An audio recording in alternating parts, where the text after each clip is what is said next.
Hello everyone, कैसे हैं आप सब। आई होप सब लोग अच्छे होंगे। आज का जो मैं वीडियो लेकर आई हूँ ना, वो एक मोस्ट रिक्वेस्टेड टॉपिक है। आप सबके ढेर सारे कमेंट्स आ रहे हैं कि मैं मेरे बच्चे की घर में हलचल नहीं हो रही है, बंद हो गई है। जैसे कि कई लोग कह रहे हैं मुझे 24 घंटे से हलचल नहीं हुई है, मुझे 2 दिन से हलचल नहीं हुई है। ऐसे में मैडम क्या करें।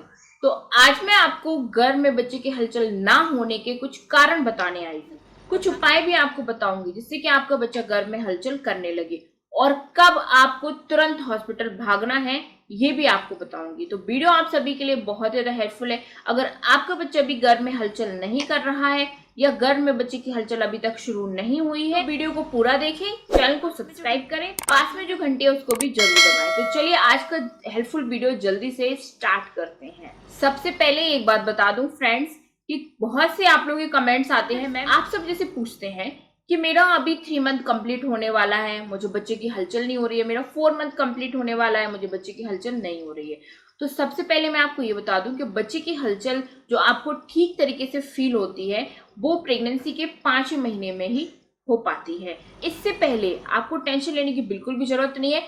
5 महीने तक आपको वेट करना चाहिए। 5 महीने के 10 दिन निकल जाते हैं तब तक आपको वेट करना चाहिए। उसके बाद भी अगर आपको बच्चे की हलचल फील नहीं होती है तो आपको तुरंत डॉक्टर से कंसल्ट करना चाहिए, डॉक्टर से सलाह लेना चाहिए कि मेरा बच्चा अभी तक हलचल क्यों नहीं कर रहा है। तो डॉक्टर आपको चेकअप करके अगर कोई प्रॉब्लम हुई तो अल्ट्रासाउंड करके आपको क्लियर कर देगा कि क्यों हलचल नहीं हो रही है। सब नॉर्मल है तो वो आपको बता देगा, अगर कोई प्रॉब्लम बन रही है तो वो भी आपको बता देंगे। तो तब तक आपको टेंशन नहीं लेनी है।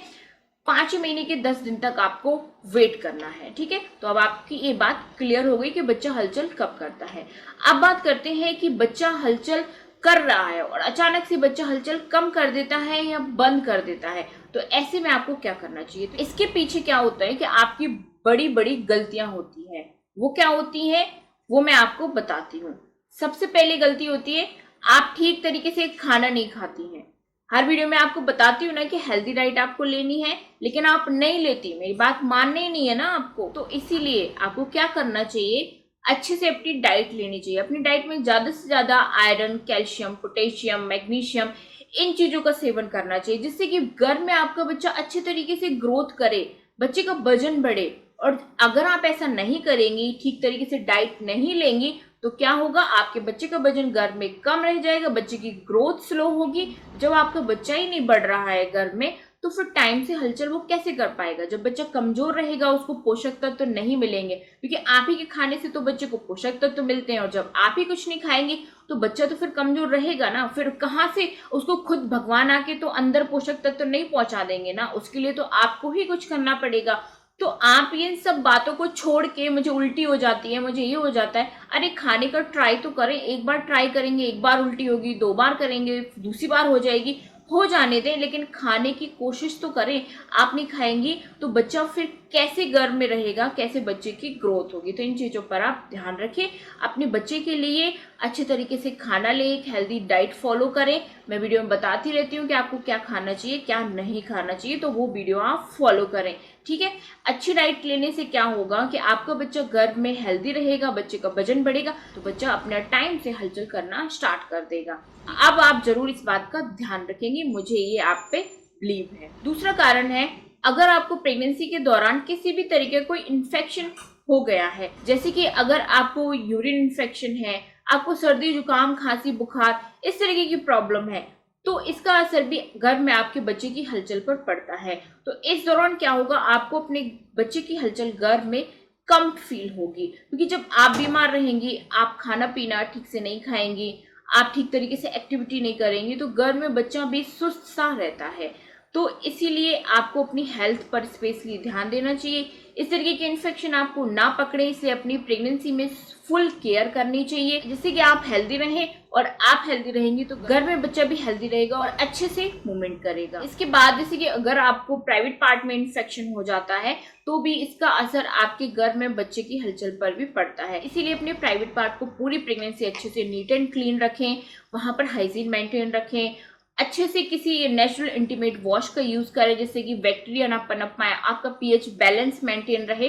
इस तरीके से आप अगर करते हैं तो आप इन्फेक्शन से दूर रहते हैं और आपके बच्चे की हलचल भी घर में अच्छे से होती रहेगी। तीसरा कारण होता है घर में बच्चे की कम हलचल होने का, पेट पर दबाव पड़ना। अगर आप पूरे टाइम दिन में कोई ना कोई ऐसे काम करती रहती हैं जिससे आपके पेट पर दबाव पड़ रहा है, बैठ के झाड़ू पोछा लगाती है, बैठ के कपड़े आप धोती हैं, कोई भी गलत पोजीशन में सोती हैं, गलत पोजीशन में बैठती हैं, तो क्या होता है, आपके पेट पर दबाव पड़ता है। जब बच्चे पर प्रेशर पड़ेगा, पेट पर दबाव मतलब कि बच्चे पर दबाव, तो जब बच्चे पर दबाव पड़ेगा, बच्चे पर प्रेशर पड़ेगा, तो बच्चा घर में कैसे हलचल कर पाएगा?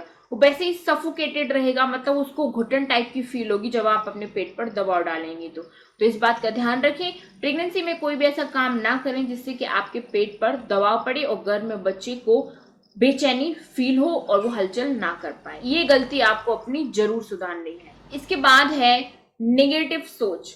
नेगेटिव सोच का मतलब है कुछ ना कुछ आप बच्चे के बारे में, जैसे कि ख्याल आते रहते हैं प्रेगनेंसी में, कहीं बच्चा घर में ठीक है नहीं है, सारे अंग डेवलप हुए हैं नहीं हुए हैं, इस तरह के ख्याल ना प्रेग्नेंट लेडी के मन में चलते रहते हैं।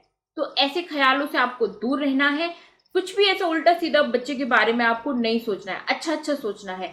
भगवान की तस्वीर लगाइए अपने सामने, बेड के सामने बिल्कुल भगवान की तस्वीर लगाइए, कान्हा जी की तस्वीर लगाइए, सुंदर सी प्यारी सी, और बस यही इमेजिन कीजिए आप, मेरा बच्चा भी बिल्कुल इसी तरीके से होने वाला है। तो आपको जो मन में नेगेटिव ख्याल है ना, वो नहीं आएंगे। सुबह सुबह उठती है, उनका फेस देखिए कान्हा जी का, और बस उनसे प्रार्थना कीजिए कि आप ही की तरह मुझे भी संतान मिले। ठीक है, तो इस तरीके से क्या होगा, आपके मन से नेगेटिव थॉट्स निकल जाएंगे। और जब आप नेगेटिव सोचती है ना, कुछ टेंशन में रहती है, तो घर में बच्चा भी उस चीज को फील करता है और वो भी टेंशन में रहता है, इसीलिए घर में ज्यादा मूवमेंट, ज्यादा एक्टिविटी वो नहीं कर पाता है।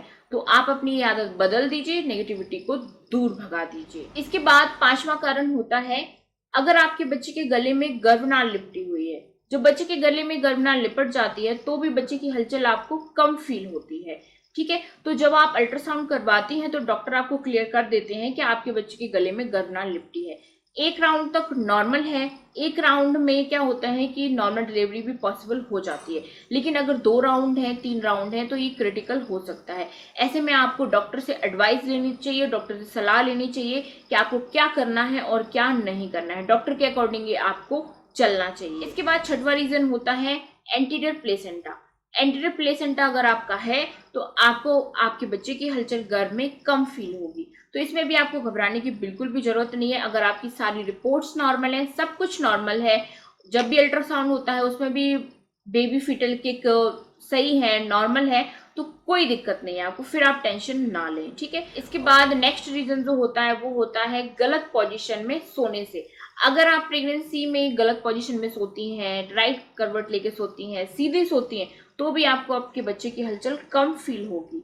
वो इसलिए क्योंकि अगर आप राइट साइड सोती हैं या सीधे सोती हैं तो घर में बच्चे तक ब्लड फ्लो ठीक तरीके से नहीं हो पाता है, पोषक तत्व ठीक तरीके से नहीं पहुंचते हैं और बच्चे को ऑक्सीजन भी नहीं मिल पाता है, जिस वजह से बच्चा कम हलचल करता है। लेकिन जब आप लेफ्ट करवट सोएंगे तो बच्चे को ब्लड फ्लो ठीक से मिलेगा, बच्चे को पोषक तत्व मिलेंगे, बच्चे को ऑक्सीजन ठीक से मिलेगा, जिस वजह से बच्चा अपने आप को सेफ फील करता है और घर में ज्यादा हलचल करता है। तो अगर आपके बच्चे ने भी अभी तक हलचल शुरू नहीं की है या बच्चा करता था और बच्चे ने हलचल कम कर दी है, तो आप लेफ्ट करवट करके सोएं। देखिए आपका बच्चा जल्दी ही हलचल करना स्टार्ट कर देगा और अच्छे से हलचल कर पाएगा। इसके बाद 8वां रीजन और जो लास्ट रीजन है वो होता है, अगर आपके बच्चे ने गर्भ में हेड डाउन कर लिया है तो भी आपको बच्चे की हलचल कम फील होगी। ये 8वें-9वें महीने में आपके साथ हो सकता है, तो इसमें भी आपको घबराने की बिल्कुल भी जरूरत नहीं है अगर 8वें-9वें महीने में आपको बच्चे की हलचल कम फील होती है तो। लेकिन 8वें-9वें महीने में बच्चे की मूवमेंट पर आपको ध्यान देना चाहिए।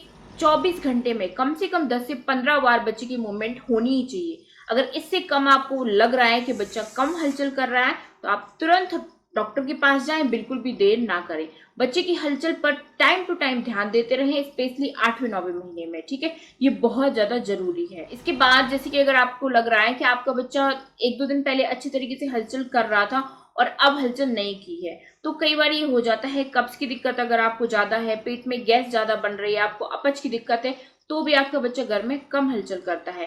तो आप क्या करें कि आप लेफ्ट करवट करके लेट जाएं, 1 गिलास ठंडा पानी पिए या कुछ मीठा खा सकते हैं। आफ्टर लंच या डिनर के बाद आप ऐसा कर सकते हैं। आप देखेंगे आपका बच्चा हलचल 2 घंटे में ही करने लगेगा। और अगर बच्चा 2 घंटे तक कोई भी हलचल, कोई भी मूवमेंट अगर नहीं करता है तो आपको ऐसे में बिना सोचे समझे डॉक्टर को दिखाना चाहिए। इसलिए इस बात पर नोटिस करते रहें कि आपका बच्चा 2 घंटे में हलचल कर रहा है या नहीं कर रहा है। अगर 2 घंटे तक कोई भी हलचल ना फील हो तो ये डेंजरस हो सकता है। तो आई होप फ्रेंड्स ये बेबी की हलचल से जुड़ी आपको सारी इन्फॉर्मेशन पसंद आई होगी और अच्छे से समझ में आ गई होगी और आपकी टेंशन भी खत्म हो गई होगी। तो बस आज की वीडियो में इतना ही। मिलते हैं आप सबसे अगली वीडियो में ऐसे ही एक इंटरेस्टिंग टॉपिक के साथ। तब तक अपना ध्यान रखिए। Bye bye, take care, thank you so much.